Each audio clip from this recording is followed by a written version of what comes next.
Bismillahirrahmanirrahim. Assalamualaikum warahmatullahi wabarakatuh. Perkenalkan, nama saya Vivi Wahyu Fitriani dengan nomor induk mahasiswa 102190182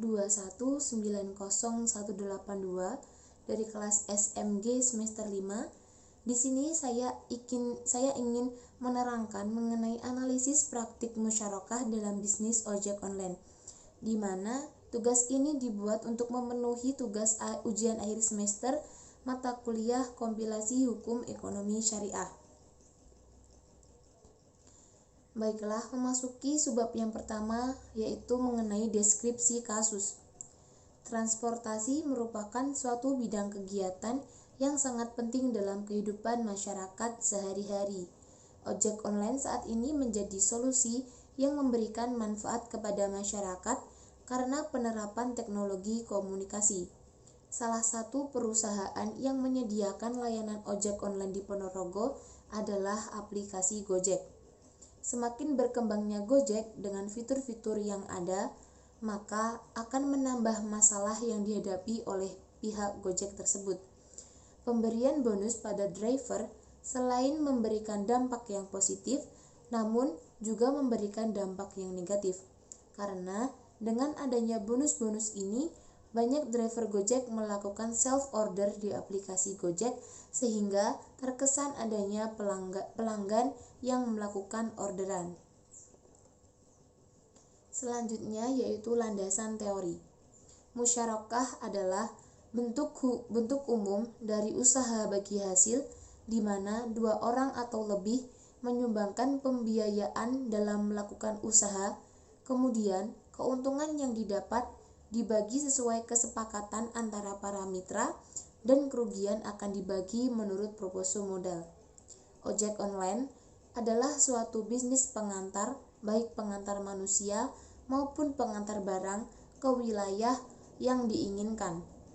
Ojek online dalam hal ini bisa dipesan melalui online atau aplikasi, bisa juga dengan menggunakan SMS dan telepon kepada drivernya kapanpun dan juga dimanapun. Landasan teori, rukun dan syarat syirkah. Adapun rukun syirkah yang disampaikan mayoritas ulama, yaitu yang pertama adanya sigot, yang kedua adanya dua orang yang melakukan transaksi, yang ketiga para pihak yang melakukan akad atau aqidain, yang keempat objek yang ditransaksikan.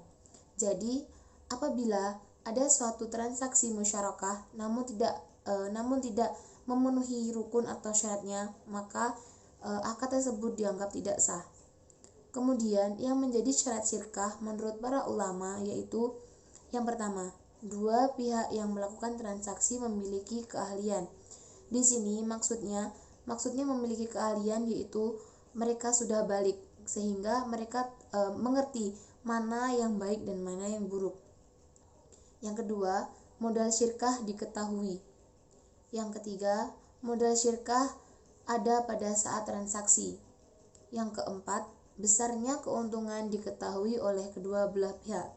Di sini, besar keuntungan diketahui oleh kedua belah pihak yaitu dari kedua belah pihak harus sama-sama transparan dalam mengetahui keuntungan yang didapatkan. Praktik driver Gojek di PT Gojek di area Ponorogo.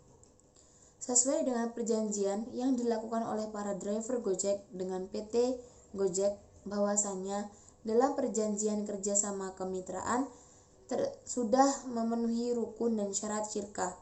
Namun pada praktik kenyataannya hingga saat ini terdapat beberapa para driver Gojek yang masih berbuat kecurangan dengan melakukan orderan fiktif atau orderan bohongan. Para driver yang melakukan kecurangan dengan sengaja dan sadar melakukan orderan fiktif untuk menambah poin yang mereka dapatkan yang kemudian akan menjadi bonus untuk mereka sendiri.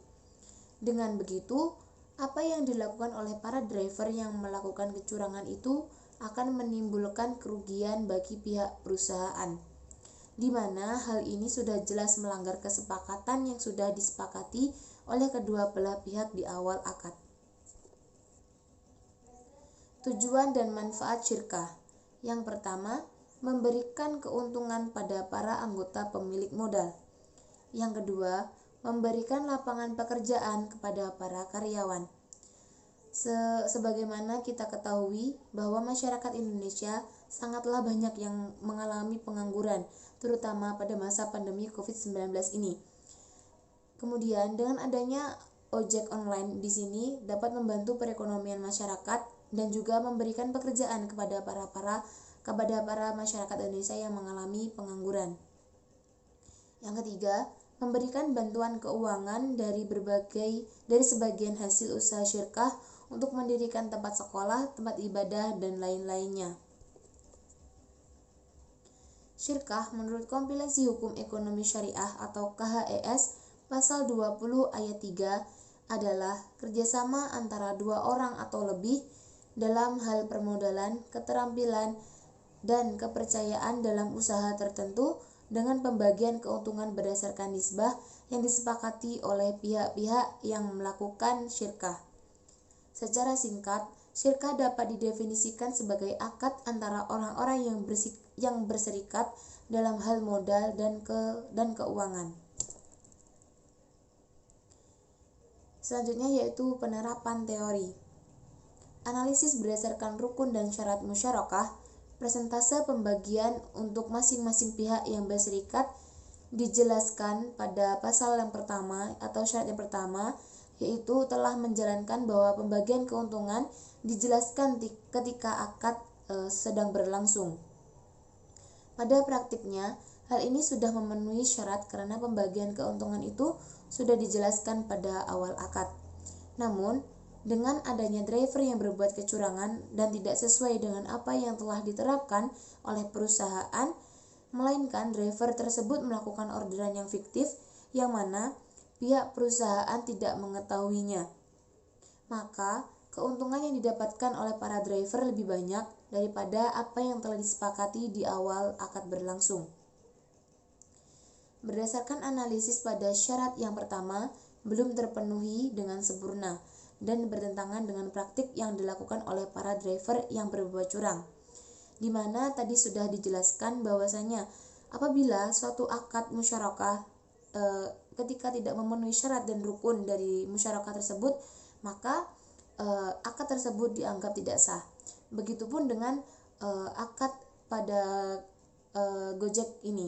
Di sini syarat yang pertama yaitu menerangkan bahwa pembagian keuntungan dijelaskan ketika akad sedang berlangsung. Memang benar pada awalnya akad di sini sudah dijelaskan pada awal akad mengenai pembagian keuntungan.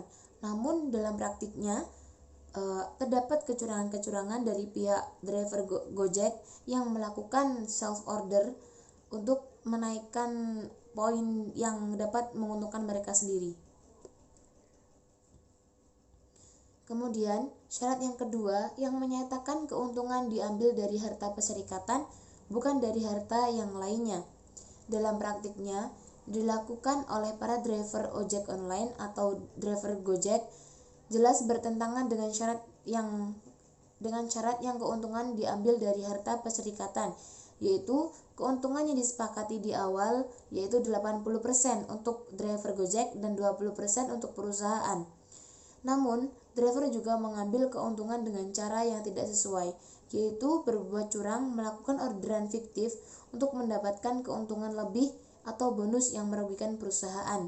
Dari cara tersebut, driver mendapatkan keuntungan lebih dari harta perserikatan. Berdasarkan praktik yang ada, dengan kedua syarat di atas, sudah jelas tidak sesuai dengan apa yang merupakan syarat dari akad. Dalam hukum Islam pun dijelaskan bahwa penipuan atau kecurangan adalah termasuk salah satu perbuatan yang terlarang. Larangan tersebut agar seseorang tidak memakan harta orang lain secara batil dengan melakukan perbuatan yang dilarang berdasarkan hukum Islam. Hal ini pun sudah dijelaskan dalam firman Allah Subhanahu wa taala Quran surat Al-Baqarah ayat 188 yang berarti, dan janganlah sebagian kamu memakan harta sebagian yang lain di antara kamu memakan harta yang batil, dan janganlah kamu membawa urusan harta itu kepada hakim supaya kamu mendapatkan sebagian harta benda orang lain dengan jalan dosa, padahal kamu mengetahuinya. Surat Al-Baqarah ayat 188. Selanjutnya yaitu mengenai penerapan teori.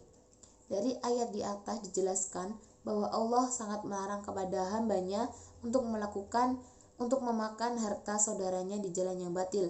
Namun pada praktiknya, driver melakukan orderan fiktif dan mendapat keuntungan yang menyebabkan perusahaan mengalami suatu kerugian. Hal ini termasuk dalam memakan harta di jalan yang batil karena perbuatan tersebut merupakan kecurangan dalam melakukan kerjasama. Serta pihak driver sudah mengetahui bahwa hal tersebut tidak benar dan tidak sesuai dengan perjanjian, namun tetap saja dilakukan. Analisis masalah. Berdasarkan hasil analisis dari berbagai sudut pandang dalam fikih muamalah, dapat saya simpulkan bahwa praktik driver Gojek yang melakukan orderan fiktif yang dilakukan oleh sebagian driver terhadap perusahaan berdasarkan aturan perusahaan tersebut secara fikih muamalah tidak boleh atau tidak sah. Karena perusahaan memang sudah menerapkan perjanjian kemitraan pada awal akad perserikatan. Masalah seperti ini sangat marak dilakukan oleh oknum-oknum driver ojol, terutama Gojek di berbagai tempat dan wilayah. Selanjutnya yaitu kesimpulan. Berdasarkan rumusan masalah dan penjelasan permasalahan yang telah kita bahas, maka dapat saya simpulkan bahwa yang pertama, musyarakah adalah akad kerjasama antara dua orang atau lebih untuk suatu usaha tertentu di mana masing-masing pihak memberikan dana atau modal dan mereka sepakat untuk berbagi keuntungan dan kerugian secara bersama. Yang kedua, dalam praktik kerjasama yang dilakukan oleh driver, dalam hal ini ada sebagian driver Gojek tidak terpenuhi rukun dan syaratnya, yaitu adanya driver Gojek yang melakukan perbuatan curang. Terdapat unsur penipuan yang dilakukan oleh para driver Gojek semata-mata untuk memperoleh keuntungan yang lebih, di mana dalam hukum Islam perbuatan dalam melakukan penipuan merupakan suatu penghinaan dalam kerjasama dengan adanya unsur penghinaan pengkhianatan dalam kerjasama pada hakikatnya tidak sah dan haram dilakukan. Dapat dikatakan dalam kerjasama tersebut terdapat unsur penipuan karena adanya driver yang berbuat curang dalam melakukan orderan yang fiktif. Yang terakhir yaitu saran. Dari hasil tadi kasus yang disampaikan oleh penulis, tentu saja jauh dari kata sempurna. Masih banyak kekurangan-kekurangan yang harus diperbaiki. Oleh karena itu, penulis berharap kepada para pendengar dan pembaca untuk memberikan kritik serta masukan terhadap hasil kerja dari penulis. Adapun manfaat yang dapat kita peroleh dari penulisan studi kasus ini adalah untuk memenuhi tugas ujian akhir semester dari mata kuliah kompilasi hukum ekonomi syariah, dan tentunya selain itu untuk menambah ilmu khazanah Islam. Mungkin cukup sekian yang dapat saya sampaikan. Kurang lebihnya saya mohon maaf yang sebesar-besarnya. Billahi taufiq wal hidayah. Wassalamualaikum warahmatullahi wabarakatuh.